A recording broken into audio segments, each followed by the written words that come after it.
Hello बच्चों, आज हम लोग पढ़ेंगे ऑर्गेनिक केमिस्ट्री जो कि आपका पेपर 1 से ही है। ग्रुप ए यूनिट 1 बी का है। ओके, तो इसमें आपको पढ़ना है IUPAC nomenclature of organic compounds. ठीक है, तो ऑर्गेनिक कंपाउंड जैसे कि हम लोग जानते हैं कि जो हमारी केमिस्ट्री होती है 3 पार्ट में डिवाइडेड होती है। पहला और पहला इनऑर्गेनिक केमिस्ट्री जिसमें कि मेटल नॉन मेटल के बारे में पढ़ते हैं। दूसरा होता है फिजिकल केमिस्ट्री जिसमें कि आप हम लोग thermodynamics, electrochemistry, all those things we read in that one.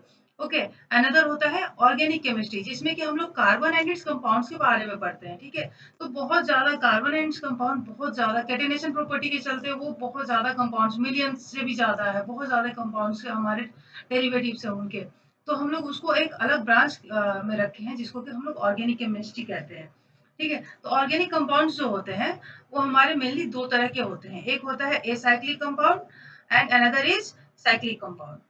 Acyclic compound को ओपन चेन कंपाउंड भी कहते हैं और साइक्लिक वाले को क्लोज चेन और रिंग कंपाउंड भी कहते हैं हम लोग। ओके, नेक्स्ट आते हैं जो साइक्लिक कंपाउंड होता है वो फर्दर 2 पार्ट में डिवाइडेड होता है, होमोसाइक्लिक एंड हेटेरोसाइक्लिक। होमो का मतलब हो गया जो कि केवल एक ही तरह के एटम से बना हुआ हो। हेटेरो का मतलब कि उसमें कार्बन के अलावा अनदर एटम भी उसमें प्रेजेंट है, डिफरेंट एटम भी प्रेजेंट है। ठीक है, होमोसाइक्लिक कंपाउंड को फिर हम लोग डिवाइड करते हैं एलिसाइक्लिक एंड एरोमेटिक कंपाउंड में। एलिसाइक्लिक एंड एरोमेटिक कंपाउंड में फिर again the aromatic compounds are further divided into 2 parts, benzenoid and non benzenoid. तो बेंजोनोइड कंपाउंड्स वैसे होते हैं जिसमें कि जिनका की बेस स्ट्रक्चर जो है वो बेंजीन के जैसा हो, बेंजीन हो। और नॉन बेंजोनोइड वो होता है जिसकी बेंजीन का बेस नहीं होता है। They are the aromatic compound but they are not having the base of benzene one. Okay, तो हम लोग आते for some examples are here. Aliphatic compounds के एग्जांपल्स है कुछ जो कि स्ट्रेट और ब्रांच किसी भी तरीके से हो सकते हैं। जैसे कि यहाँ पर इथेन है हमारा, isobutane, acetaldehyde, acetic acid, all these are aliphatic compounds. Okay, another we are moving to alicyclic. Alicyclic जो होता है, एलिसाइक्लिक का मतलब कि क्लोज्ड रिंग, क्लोज्ड चेन वाला जो स्ट्रक्चर होता है हमारा। ठीक है, तो क्लोज चेन में क्या होता है कि they are all the carbon atoms are bonded to each other and ring is form. See here the cyclopropane, यहाँ पर क्या है हमारा 3 कार्बन है, एक यहाँ पर 1, फिर यहाँ पर है 2 एंड अनदर इज 3। ओके, तो 1 2 3 3 कार्बन हमारे पर यहाँ पर है लेकिन they are making a close structure. तो सो यहाँ पर 3 है तो प्रोपेन हो गया, but they are forming a cyclic one, so it is cyclopropane. यहाँ 6 कार्बन है। ठीक है, तो 6 कार्बन है तो हेक्सेन हो गया, but they are forming the close structure, so cyclohexane. यहाँ पर साइक्लोहेक्सीन क्योंकि यहाँ पर एक डबल बॉन्ड आ गया तो इन जाएगा हमारा लास्ट में। ठीक है, तो cyclohexene, tetrahydrofuran.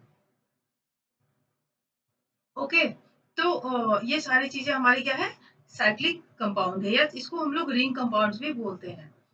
Next we are moving to the aromatic compounds. Aromatic compound जैसे हमने बताया कि दो तरह के होता है, एक बेंजोनोइड जिसका की बेस होता है रिंग और अनदर इज नॉन बेंजोनोइड। तो बेंजोनोइड जैसे कि यहाँ देखिए आप, बेंजीन हो गया, एनिलीन हो गया, naphthalene, all these are the benzenoid aromatic compounds because they are having the base of benzene. Okay, and non benzenoid such as tropolone. Tropolone में कितने कार्बन है, it is not having the base of benzene one. Okay, here we are having 1 2 3 4 5 6 7 carbon, not of the benzene one. तो इसको हम लोग किस category में रखे हैं, नॉन बेंजोनोइड कंपाउंड्स में रखे हैं। अनदर आता है हमारा heterocyclic. Hetero, hetero means another atom is present other than carbon। यहाँ ये चारों पोजीशन पर कार्बन है but one extra atom is here, oxygen।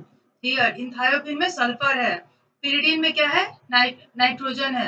ये सारे कार्बन है बट यहाँ पर क्या है, एक एक्स्ट्रा नाइट्रोजन है, तो सो इट इज कॉल्ड pyridine। ये बेंजीन के जैसा ही है बट यहाँ पर एक कार्बन को रिप्लेस किसने किया है, नाइट्रोजन ने, तो इसको हम लोग pyridine बोलते हैं। Now we are moving to the nomenclature of organic compounds. क्योंकि ऑर्गेनिक कंपाउंड्स बहुत ज्यादा है तो उनको क्लासिफाई करना, कैटेगराइज करना बहुत ही जरूरी होता है। So we are moving to the classification, how they are in order to clearly identify them, a systematic method of naming has been developed and is known as IUPAC। IUPAC का full form क्या होता है, international union of pure and applied chemistry. ठीक है, international union of pure and applied chemistry. तो इस method से हम लोग सारे कंपाउंड्स का नेमिंग करते हैं। This is the systematic name हम जिसको बताते हैं। ये नहीं कि हमने जैसे मन किया वैसे जो मिला उसको उठा के पुट कर दिया। तो they are organic compounds are generally derived by identifying the parent hydrocarbon and the functional groups। Parent hydrocarbon और फंक्शनल ग्रुप को पहले हम लोग पहचानते हैं, उसके बाद उनका नेमिंग करते हैं। तो जैसे हमने एक एग्जांपल के तौर पर यहाँ पर दिया हुआ है, this is a structure of a compound, and here we see that this one here, it is called the parent chain। okay, जो इसका बेस स्ट्रक्चर है कार्बन का उसको हम लोग कहते हैं parent chain. here OH is called the functional group, Br is also called the functional group, and but here one CH3 is present, तो इसको क्या कहते हैं, branch। CH3 or another alkyl group are present, then we call it branch। okay, now we are moving to compounds containing carbon and hydrogen only are called hydrocarbons। यहाँ नाम से ही पता चल रहा है हाइड्रोकार्बन, केवल जो कि कार्बन और हाइड्रोजन से मिलकर बनता है उसको कहते हैं हम लोग हाइड्रोकार्बन्स। They are saturated. हाँ, जो हाइड्रोकार्बन्स होते हैं दो तरह के होते हैं, पहला होता है सैचुरेटेड और दूसरा होता है अनसैचुरेटेड। ठीक है, तो सैचुरेटेड कंपाउंड्स वो होते हैं जिसमें कि केवल only carbon carbon single bond is present. Saturated का हाइड्रोकार्बन क्या होता है, जिसमें कि केवल कार्बन कार्बन के बीच में सिंगल बॉन्ड प्रेजेंट हो एवरीवेयर। जितने दूर तक चेन फैला हुआ है उतने दूर तक केवल कार्बन और कार्बन के बीच में सिंगल बॉन्ड प्रेजेंट हो, no double and triple bond. अगर double and triple bond present होता है, डबल एंड ट्रिपल बॉन्ड होता है, तो that is called the unsaturated hydrocarbon. अगर एक भी at least one carbon carbon double bond और triple bond is present, then it is called the unsaturated hydrocarbons. Okay, now we are moving to the hydrocarbons के category में सबसे पहले हमारा आता है एल्केन। एल्केन क्या होता है, जिसके लास्ट में सफिक्स में क्या ऐड होता है, ANE। The name of such compounds are based on their chain structure and end with suffix "-n". Compounds are based on their chain structure and end with suffix "-n" and carry a prefix indicating the number of carbon। Prefix में क्या होता है, what is the prefix? Number of carbon, कितने carbon atom उसमें present है उसके according उसका prefix होता है और लास्ट में ANE लगा हुआ होता है। ठीक है, पहले लेकिन जो पहले चार हैं जैसे वन कार्बन नंबर 1 2 3 4 तक लेकर के उनको हम लोग नहीं रखते हैं, उनका प्रीफिक्स डिफरेंट होता है क्योंकि वो they are derived from trivial names. जैसे यहाँ पर चार्ट में देखिए, मीथेन, इथेन, प्रोपेन, ब्यूटेन। ये पहला अगर एक कार्बन है CH4 है तो मीथेन, 2 है तो इथेन, 3 है तो प्रोपेन, 4 है तो ब्यूटेन, 5 है तो पेंटेन, 6 के लिए हेक्स। जैसे यहाँ पर फिर आ गया आपका, जैसे नंबर ऑफ कार्बन जितने हैं, 5 है तो पेंट, 6 है तो हेक्स, 7 है तो हेप्ट, 8 है तो ऑक्ट, 9 है तो नॉनेन, डेकेन, ऐसे आपका बढ़ते जाता है। Now what is the structural formula. Structure उनका जो बेस होता है वो कैसा होता है, कोई एल्केन होता है तो एल्केन के लिए क्या होता है, CnH2n+2। CnH2n+2। अगर मान लीजिए 4 कार्बन है तो C4H कितना होगा, अगर हमको ब्यूटेन बोलना है तो C4H कितना हो जाएगा, 2n+2, तो 2 into 4+2 that is called 8, 10, C4H10। Okay, butane का फॉर्मूला क्या हो जाएगा, C4H10।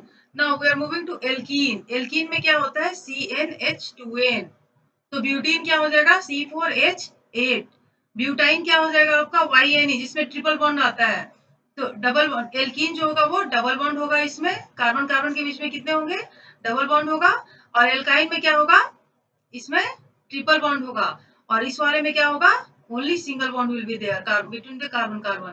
ओके, एल्कीन का हो जाएगा, ब्यूटीन का हो जाएगा C4H8, ब्यूटाइन का हो जाएगा C4H6। ओके, अब तो ये हमने स्ट्रेट चेन बिल्कुल जो सीधा सीधा प्रेजेंट हो उसका नेमिंग के लिए बता दिया कि अगर एल्केन एल्कीन और एल्काइन में है तो क्या क्या नेमिंग होगा इसका। Okay, now if branching are present, तो उस ब्रांच को कैसे हम लोग नेमिंग करते हैं, ब्रांचिंग का नेमिंग कैसे करते हैं। जैसे यहाँ पर देखिए आप, an alkyl group is derived from a saturated hydrocarbon by removing a hydrogen atom from the carbon. जैसे कि हमारा मीथेन है, ठीक है, मीथेन से हमारा क्या बनता है, मिथाइल। तो मिथाइल के लिए हम लोग क्या करेंगे, लास्ट में ए एन ई हटा करके क्या लगा देंगे, Y L. A N E हटा करके रिमूव करके हम लोग क्या लगा देंगे, वाई एल। तो जैसे एक कार्बन है, CH4 है, मीथेन है, तो इसका एक हाइड्रोजन कर दिया, हटा दिया, तो CH3 बन गया, उसको बोलेंगे मिथाइल। C2H6 है तो इथेन बोलते हैं, उसमें से एक कार्बन हाइड्रोजन हटा दिया तो क्या बन गया, इथाइल। C3H8 है तो उसमें से एक हाइड्रोजन हमने रिमूव कर दिया तो बन गया प्रोपाइल। C4H10 ब्यूटेन है तो ब्यूटाइल। ओके, एक हाइड्रोजन रिमूव करके हम लोग YL एल्काइल ग्रुप बना देते हैं। उसको हम लोग फिर some more are there which are comes in the branching also. Here is the structure of isopropyl, secondary butyl, isobutyl, tertiary butyl, neopentyl। जैसे नियोपेंटाइल में आप देखिए एक कार्बन जो है वो 4 कार्बन से अटैच्ड है, and one more is going to attached here also. Okay, tertiary carbon क्या होते हैं, जो कि 3 कार्बन से अटैच्ड होते हैं, तो टर्शियरी ब्यूटाइल। ओके, तो now we are moving to the rules and regulation, how we have to follow the we have which we have to follow before naming a organic compound। किसी भी organic compound को naming करने के लिए IUPAC ने कुछ rules बनाए हैं जिसको कि हमें फॉलो करना बहुत ही जरूरी है। तो पहला रूल जो हमारा कहता है कि सबसे पहले क्या करना है हमें, longest carbon chain in the molecule is identified. Okay, सबसे पहले क्या करना है, जिसको कि हम लोग पेरेंट चेन भी बोलते हैं, सबसे पहले हमको सबसे लंबा चेन ढूंढना है। जो स्ट्रक्चर दिया हुआ है उसमें सबसे पहले हमको लंबा चेन दिया ढूंढना है। जैसे हमने सेम कंपाउंड का दो तरह से नेमिंग किया है, एक यहाँ से 1 2 3 4 5 6 7 8 9 यहाँ तक गया सीधे, और एक गया यहाँ तक 6 गया, and then we move here. Okay, तो यहाँ पर क्या है कि सबसे लंबा चेन हमारा कौन सा होगा, जिसमें कि नंबर ऑफ कार्बन एटम्स ज्यादा दिखे, ठीक है। तो this will be the correct naming. This is going to be the correct order of the carbon instead of this one, because here we are getting the 9 carbon, here only we get the 8 carbon atoms। Okay, so the correct naming will be the first structure। Now second rule is that कि हमने अगर यहाँ पर naming कर लिया 9 carbon, ठीक है, उसके बाद जो ब्रांचिंग है हमारे अगर उसमें प्रेजेंट है, तो the numbering is done in such a way that the branched carbon atom get the lowest possible number. जो ब्रांचिंग जिधर से पास पड़ती है, ब्रांचिंग जहां से पास पड़ती है उधर से हम लोग नंबरिंग अपना स्टार्ट करते हैं। ओके, जैसे यहाँ पर हमने दो तरीके से नंबरिंग दिया, एक तो पहले 1 2 3 4 5 6 7 8 9 इधर से, और दूसरा किया हमने इधर से। पेरेंट चेन हमने सेम रखा दोनों के केसेस में, बट नंबरिंग एक हमने लेफ्ट से किया, दूसरा राइट से किया। तो जिसमें हम लोग का नंबरिंग यहाँ पर देखिए, नंबरिंग जो है यहाँ पर ब्रांचिंग कहाँ आ रहा है, these are the branching carbon, ये है ये है, ये ब्रांचिंग क्या है, एक ये कार्बन है हमारा जो ब्रांच है, एक ये है जो कि ब्रांच है। तो हमें देखना है कि जिधर से ब्रांचिंग नजदीक पड़े उधर से हम लोग नंबरिंग करते हैं। तो 1 2 यहाँ से नंबरिंग कर रहे हैं तो हमारा क्या हो रहा है, 2 पर आ रहा है, और इधर से कर रहे हैं तो 1 2 3 4 पर आ रहा है। तो हमें नंबरिंग जो सही वाला है वो this is the correct numbering, not this one। okay okay now the third rule is that अगर आपके एल्काइल ग्रुप बहुत सारे हैं, जैसे यहाँ पर एक कार्बन है और यहाँ पर दो कार्बन है, तो एक के लिए हो जाएगा मिथाइल, दो के लिए हो जाएगा इथाइल। तो अगर दोनों प्रेजेंट है, मिथाइल और इथाइल दोनों प्रेजेंट है, तो उसमें हम लोग एक they are listed in alphabetical order, उसके अल्फाबेट के हिसाब से हम लोग फिर नेमिंग करते हैं। the compounds shown above will be 6 ethyl 2 methyl nonane। Okay, ऐसा नहीं कि हम लोग पहले 2 मिथाइल लिखेंगे फिर 6 इथाइल लिखेंगे, इट विल बी रॉन्ग। तो हम लोग को कैसे करना, पहले ई पहले आता है तो पहले हम लोग इथाइल लिखेंगे, देन मिथाइल लिखेंगे। Okay, now the fourth rule, what does it says, अगर आपका 2 और मोर आइडेंटिकल सब्स्टिट्यूएंट प्रेजेंट है, then the numbers are separated by commas. जो नंबर उनके होते हैं उनको कॉमा बीच में लिख करके हम लोग उसको सेपरेट करते हैं। The names of identical substituents are not repeated. जैसे मान लीजिए किसी भी चेन में आपका 2 बार मिथाइल आ रहा है, 3 बार मिथाइल आ रहा है, तो हम लोग 2 बार मिथाइल 2 मिथाइल 3 मिथाइल नहीं लिखते हैं, हम लोग क्या लिखेंगे 2 3 डाई मिथाइल। जैसे दो दो मिथाइल ग्रुप है तो दो के लिए क्या करेंगे, दो के लिए क्या करेंगे, टू मिथाइल लिखेंगे। तीन अगर मिथाइल ग्रुप है तो ट्राई मिथाइल लिखेंगे। चार है तो टेट्रा मिथाइल लिखेंगे। पांच है तो पेंटा, छह है तो हेक्सा, लाइक दिस। ओके, ये नहीं कि two methyl, three methyl, four methyl, ऐसे हम लोग एक अगर चेन में प्रेजेंट है तो सब एक साथ एक इथाइल लिख लेंगे, ऐसा नहीं है। हमें क्या करेंगे, two comma three comma four, तीन मिथाइल है तो two comma three comma four trimethyl. Okay, like that we have to name here. See here, जैसे यहाँ पर हमें क्या है कि यहाँ पर आपका एक दो पर भी मिथाइल है और एक चार पर भी मिथाइल है, तो दो two comma four di methyl pentane, two comma four di methyl pentane. जैसे यहाँ पर इस वाले में देखिए टू पर कितना है, एक मिथाइल टू पर यहाँ सर नीचे है और एक मिथाइल टू पर ऊपर है। फिर दूसरा मिथाइल कहाँ है, फोर पर है। तो हमारे कितने टोटल मिथाइल मिथाइल ग्रुप हो गए, एक दो और तीन।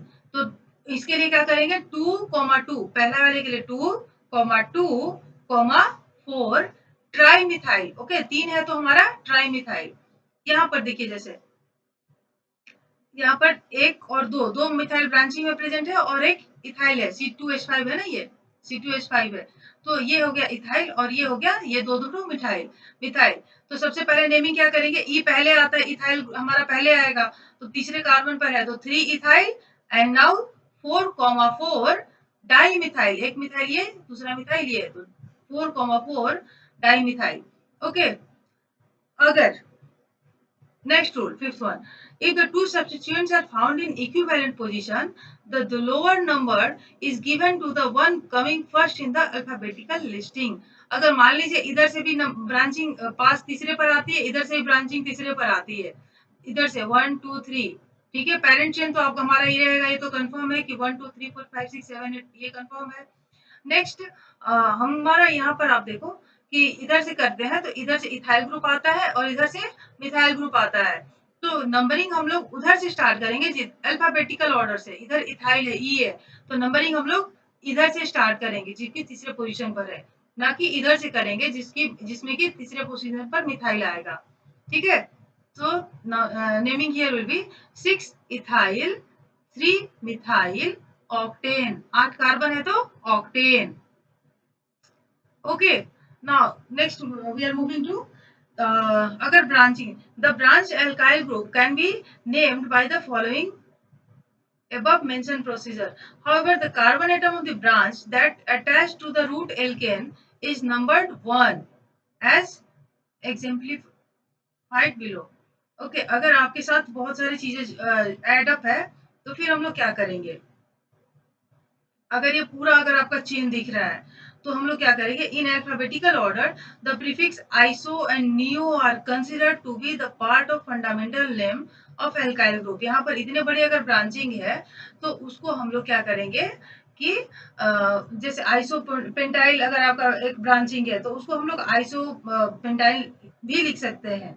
ठीक है, ओके।